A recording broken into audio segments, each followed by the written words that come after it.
3 weeks after I gave birth to my son, I stood in my own kitchen, holding him against my shoulder while my mother told me to start packing. Not asked, told.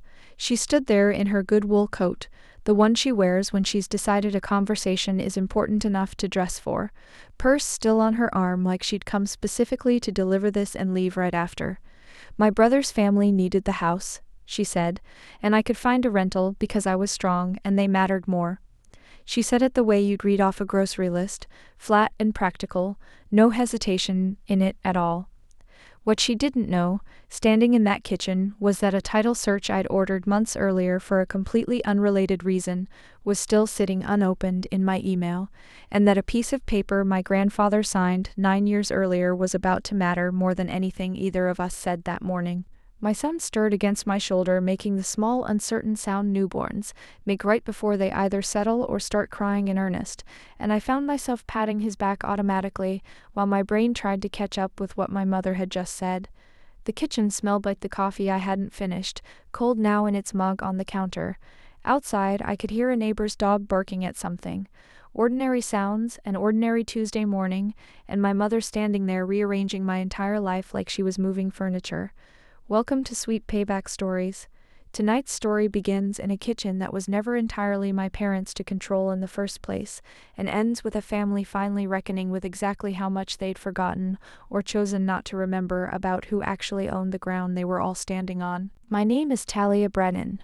I'm 32 years old, and I work as a veterinary surgeon, the kind of job where careful documentation isn't optional, where you learn early on that a chart with a missing detail can cost an animal its life and cost you your license. I want you to hold on to that particular habit of mine because it turned out to be the exact skill that carried me through everything that followed that morning in my kitchen. My mother stood there in her good coat like she'd come specifically prepared for a conversation she expected to be brief, and told me that my brother Marcus's family was growing, that they needed more space than their current apartment could give them, and that since I was young and strong and clearly capable, I could manage finding a rental with a newborn far more easily than they could manage staying cramped. I remember looking down at my son, 3 weeks old, still learning how to hold his own head up, and feeling something in me go very quiet and very still. The specific stillness that comes right before you understand a conversation is going to reshape the rest of your week. I asked her, as evenly as I could manage with a newborn against my shoulder and my body still recovering from delivery, how many kids Marcus and his wife actually had. 2, she said, like the number should have been obvious, glancing at her phone briefly as though this conversation was already eating into her schedule. I pointed out that 2 kids in a 3-bedroom house wasn't exactly the kind of desperate overcrowding that usually justifies uprooting someone 3 weeks postpartum. My mother's expression flickered, just for a second, something I couldn't quite name at the time, before she recovered and said, simply that it was a family decision and she needed me to understand my role in it. My role in it, I repeated, and she nodded like I'd finally grasped something obvious. Mom, I had a baby 3 weeks ago. I'm still bleeding. I can barely climb the stairs without wanting to sit down halfway up. She waved a hand, the same dismissive gesture I remembered from childhood arguments about curfews and chores, and said something about how I'd always been the capable one, the one who figured things out, and that this was exactly the kind of thing I was good at handling. I didn't understand my role in it, not yet, but some part of me had already started keeping score.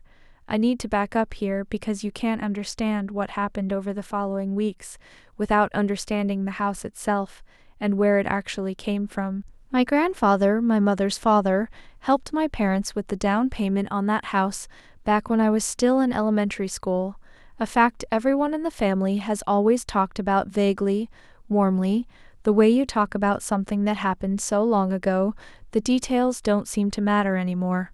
I remember him in that house more than I remember almost anything else from my childhood, out in the side yard tending a small vegetable garden he was disproportionately proud of, tomatoes and green beans mostly, insisting every single one of us learn to pull a weed properly before we were allowed to complain about being bored on a summer afternoon. He wore the same faded canvas hat every single day from April through October, and he had a specific, patient way of explaining things to me that neither of my parents ever quite managed, crouching down to my eye level, even when my knees were caked in garden dirt, and I clearly wasn't listening as closely as he deserved. He died 8 years ago. Quick.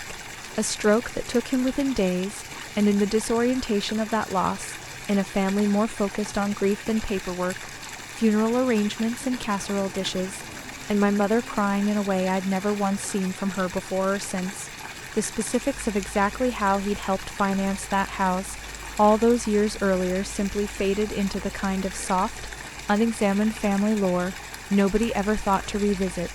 Nobody sat down afterward and asked what, exactly, helped with the down payment had actually meant on paper. Grief doesn't leave much room for that kind of careful accounting, and by the time it might have, the moment for asking had quietly passed. I hadn't thought about any of it in years, honestly, until that morning in my kitchen sent me spiraling backward through old memories, looking for some kind of foothold, some reason my mother would think this was reasonable to ask of me. And somewhere in that spiral, a strange, specific memory surfaced. My grandfather kneeling in that garden beside me when I was maybe 12, telling me, almost offhandedly, while we pulled weeds together, that the house would always be half mine too, whether your parents like it or not.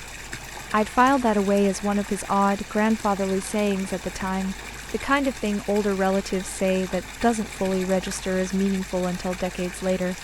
I remembered something else too. Sitting on my nursery floor that same week, my son finally asleep in his bassinet beside me. A few months earlier, refinancing the loan on my veterinary practice, my lender had required a full title history pull on a property I'd once co-signed for, years earlier, as a young adult helping my parents qualify for a home equity line during a rough financial stretch.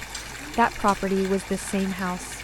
I remembered the title company emailing me a copy of the full report as a courtesy, and I remembered being too busy, too deep in loan paperwork of my own to ever actually open it.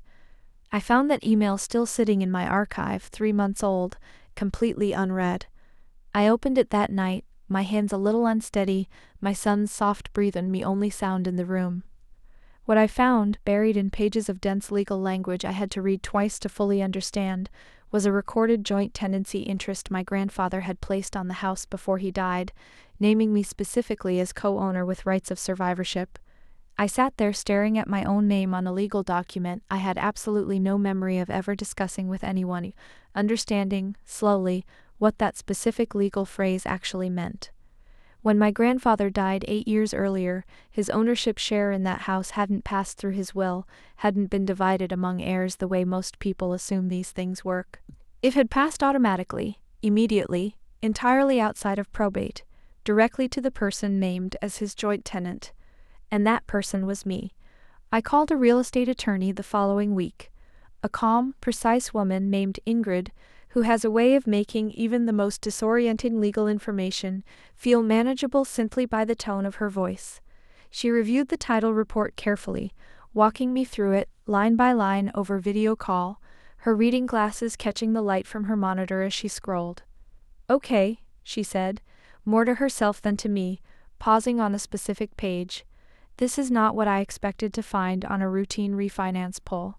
She turned her screen toward the camera, highlighting a section in the document. "This is a recorded joint tenancy interest. Do you know what that means, practically?" I told her I had a vague idea from a law and ethics course years earlier in vet school, something about automatic transfer, but that I wanted her to walk me through it properly. She explained it slowly, patiently, the way you'd explain a diagnosis to a frightened pet owner, which I appreciated more than I expected to. My parents had never actually owned that house outright, not for the past 8 years. Legally, since the day my grandfather died, I have held a co-ownership interest in it, quietly, invisibly, a detail apparently nobody in my family had ever fully absorbed, or had absorbed, and simply never mentioned. "This is recorded with the county," Ingrid said. "This isn't a theory, this is fact on paper, and has been for 8 years. I sat there in my nursery, my son asleep in his bassinet, staring at my own laptop screen, trying to reconcile 8 years of my family's confident assumptions with a single recorded document that said something entirely different. I want to be honest that my first instinct wasn't triumph. It was a strange, disorienting grief, understanding that my grandfather had built a kind of protection for me into that house years before he died. A protection I'd never once known I had, sitting unused and unclaimed for 8 full years while my family made decisions around that same house as though it belonged entirely to them. A cousin, Priya, called me around the same time, mentioning, almost as an aside during a longer conversation about something else entirely, that Marcus and his wife had actually been behind on their own mortgage for over a year, quietly, a detail the wider family had apparently been discussing amongst themselves for weeks before anyone thought to loop me in at all. I figured you already knew, Priya said, the same sentence I seem to be hearing from everyone lately, always delivered with the same faint, uncomfortable surprise once they realized I genuinely hadn't. The house I was being asked to vacate wasn't simply extra space for a growing family. It was, apparently, a soft landing being quietly arranged for a sibling in financial trouble, discussed and planned for weeks, entirely without me. Going back through the same title report with Ingrid more carefully, cross-referencing recorded documents against the county's public filing system, we found something else, something that shifted the entire situation from a painful family misunderstanding into something with real legal teeth. A home equity line of credit had been filed against the property 2 years earlier, a substantial one requiring, technically, sign-off from every owner of record, including me. Sign-off I had never given on a loan I had never once been told existed. I need you to look at something, Ingrid said, sliding a scanned copy of the loan authorization page across our video call. There was a signature on that page, attributed to me, authorizing the loan as a co-owner of the property. I stared at it for a long moment, my stomach dropping in a specific sick way. It wasn't my signature. It was close enough that a bank clerk moving quickly through routine paperwork might never have looked twice. But the loops were wrong, the pressure inconsistent in ways my actual signature never is. Someone had signed my name to authorize a loan against a house I hadn't even known I partially owned. I didn't confront anyone right away. I sat with that discovery for several days, nursing my son at 3 a.m, turning it over and over, trying to decide what kind of person I wanted to be on the other side of this. During one of those long, quiet feedings, I found myself thinking about my grandfather in that garden again, and I decided, somewhere around 4 a.m, with my son finally asleep against my chest, that whatever came next I was going to handle it the way he would have, carefully, documented, without shouting. I ran into an elderly neighbor, Mrs. Delacroix, during a walk with my son a few days later, a woman who had lived next door to my parents for over 30 years and had known my grandfather well, out front trimming the same hedges she'd been trimming for as long as I could remember. We got to talking, the easy, unhurried kind of conversation you have with someone pushing a stroller, her peering in at my son's sleeping face and telling me, unprompted, how much he looked like my grandfather around the eyes. That comment led to more stories, the two of us standing on the sidewalk for a good 20 minutes while she reminisced, and somewhere in the middle of it she mentioned entirely unprompted that she remembered my grandfather saying, more than once tending that same garden, that the house would always be half Talia's, whether her parents liked it or not. I felt something in my chest tighten hearing her say it back to me, almost word for word. He said that to you too? I asked, and she nodded, matter of fact, like it was simply a piece of neighborhood trivia rather than something that had been quietly haunting me for weeks. Oh, he said it more than once. I always assumed it was just something formal, on paper somewhere. He wasn't a man who said things like that lightly. Hearing the stranger, essentially, confirm the exact memory I'd been quietly doubting myself over for weeks, wondering if I'd simply misremembered a 12-year-old's fuzzy recollection of an old man's offhand comment, steadied something in me that I hadn't realized needed steadying. I confronted my father alone first, deliberately, without my mother present, meeting him for coffee at a diner near his office, rather than at the house itself, a neutral booth by the window where I'd once met him for pancakes as a kid before school. I laid out what I'd found carefully, the title report, the joint tenancy, the HELOC, the signature that wasn't mine, sliding printed pages across the table one at a time, the way Ingrid had walked me through them. He went very pale, sitting across from me, turning his coffee cup slowly in his hands the way people do when they're trying to buy themselves time to think, the cup making a small, repetitive circle against the saucer. I knew about the joint tenancy, he finally admitted, his voice quieter than I'd ever heard it, not quite meeting my eyes. I always assumed it got dissolved when we refinanced years ago. I never actually checked. I should have checked. I asked him, keeping my own voice level, even though my hands weren't entirely steady under the table, about the HELOC signature directly. He went even quieter, staring down at his coffee for a long moment before answering. That was me, he said finally. I handled that paperwork myself. I might have signed for you. I assumed at the time it was simply a formality, that it wouldn't matter given how long it had been since anyone thought of you as anything but a name on some old forgotten document. He looked up at me then, and I watched something like real shame cross his face for the first time in this whole conversation. That's not an excuse. I know that's not an excuse, he asked me, quietly, not to tell my mother yet, that he wanted to try to sort out the loan issue himself before it became a bigger fight than it needed to be. I agreed to give him a short window. I didn't agree to stay quiet indefinitely. My mother, unaware of any of what her husband and I had just discussed, moved forward anyway, scheduling movers for the following weekend, treating my continued presence in what she still believed was entirely her house as an inconvenience to be worked around, rather than anything resembling a legal obstacle. I found out about the scheduled movers through a group text meant for the extended family, my name included almost as an afterthought, a logistics message about truck rental times that had nothing to do with asking whether I'd actually found anywhere else to go yet. That's when I finally called Ingrid and told her to send formal notice. Not a confrontation, not a phone call full of raised voices, a calm, carefully worded letter establishing my documented legal ownership interest in the property, formally objecting to any further encumbrance or transfer without my consent, and putting my parents on clear legal notice that any attempt to remove me from a property I held ownership rights to would need to go through an entirely different process than a group text about moving trucks. That letter arrived the same day the moving truck was scheduled to show up. I wasn't there to see my mother open it, but my father called me less than an hour later, his voice tight, saying only, "You should have told us you were going to do this." I told him I had told him, days earlier, over coffee, and that the timeline had never actually been mine to control once my mother started scheduling movers behind both our backs. Marcus called me that same evening, and I want to be fair to him, because he hadn't asked for any of this either. He sounded genuinely mortified, his voice tight in a way I'd rarely heard from my usually easygoing brother. "Talia, I swear to you I had no idea any of this was legally complicated," he said, practically before I'd finished saying hello.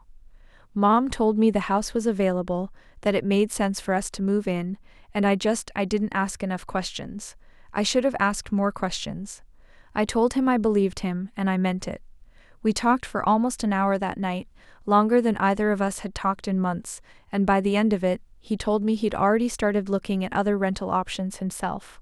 Unwilling, he said, to stay in the middle of something that clearly went far deeper than he'd ever been told. "I don't want the house if it means taking something that's actually yours," he said. I never wanted that. It was the first time in weeks that a conversation about this whole situation had actually made me feel less alone in it. Ingrid, meanwhile, had formally notified the lender behind the HELOC about the disputed signature, a standard step in disputes like this one, and the bank's own internal fraud review moved faster than I expected. Within 2 weeks, they'd frozen any further draws on the credit line and opened a compliance inquiry entirely separate from my own legal claim, a second, institutional party now independently investigating exactly what had happened with that loan authorization. I confronted my mother directly not long after that, sitting across from her at that same kitchen table where this whole thing had started 3 weeks after my son was born, the same cold coffee mug from that first morning somehow, still sitting on the counter behind her, or maybe just a new one that looked identical. She didn't come at me with anger, which surprised me. She came apart a little instead, her hands wrapped tightly around her own mug, admitting her voice thin in a way I'd genuinely never heard from her before, that she'd panicked watching Marcus's family struggle quietly for over a year, watching him avoid her calls some weeks, watching her grandchildren wear clothes a size too small because a growth spurt outpaced what the budget could handle. I told myself you'd understand, she said, staring at the table rather than at me. That you'd adapt easier than anyone else would. You've always been the one who figures things out, Talia. Even as a kid, Marcus needed help, and you never seemed to. I asked her if it had ever once occurred to her to simply ask me to explain the actual situation instead of dressing it up as a straightforward request about space. She was quiet for a long moment. I think I was afraid if I explained it properly, you'd say no, she admitted. And I didn't think I could handle you saying no. I didn't fully forgive that reasoning. I also understood, hearing it laid out plainly, that it wasn't cruelty exactly. It was fear, dressed up as practicality, landing entirely on the person my mother had quietly decided could carry the most weight without complaint. I didn't sell the house. I didn't evict anyone, and I never actually intended to, not once, through any part of this. I worked with Ingrid to formally correct the title, establishing my ownership share clearly and permanently in the county's records this time. No ambiguity left for anyone to forget or misremember years down the line. A clean, updated document sitting where the old confusion used to live. My father repaid the disputed HELOC draw independently, out of his own retirement savings. A real, if painful, consequence he accepted without argument once the bank's own investigation confirmed what Ingrid and I had already found. Writing the check himself at the kitchen table while I sat across from him, neither of us saying much. Marcus's family did, in the end, move into part of that house, into the finished basement apartment my grandfather had built decades earlier for exactly this kind of situation, but this time under a real written agreement with a fair rent structure, a defined timeline, and my name clearly, permanently, on every single page of it. I remember the day they moved in, my nephew running through the yard toward the garden beds, and Marcus catching my eye across the driveway, giving me a small, grateful nod that said more than either of us had managed to say out loud through the whole ordeal. My relationship with my mother remains careful, distant in a way I don't know how to fully repair yet. Two people who understand, now, exactly how easily the other can be persuaded to erase someone when it's convenient enough to do so. My father and I, strangely, have grown closer through all of this, chastened, more honest with each other than we've been in years, the two of us occasionally working in that same garden together now, the vegetable beds my grandfather once tended still there, still producing tomatoes every summer, exactly the way he left them. I think about that morning in my kitchen sometimes, my son barely 3 weeks old, my mother standing there in her good coat telling me to pack like it was the simplest request in the world. I don't think about it with the same sharp hurt anymore. I think about it as the moment I finally understood exactly what my grandfather had quietly protected, years before any of us knew we'd need it, and exactly what it took in the end to make sure nobody in this family gets erased from the story again, simply because it's more convenient not to include them. If there's a piece of paper sitting quietly in your own family's history, an old arrangement, a forgotten document, something everyone assumed had simply faded away with time, I hope this reminds you to look a little closer before you accept anyone else's version of what you're actually owed. I'd love to hear your thoughts on this one in the comments, and if you believe patience and quiet documentation can outlast even the most confident family assumptions, stay close, because Sweet Payback Stories has another one waiting for you very soon.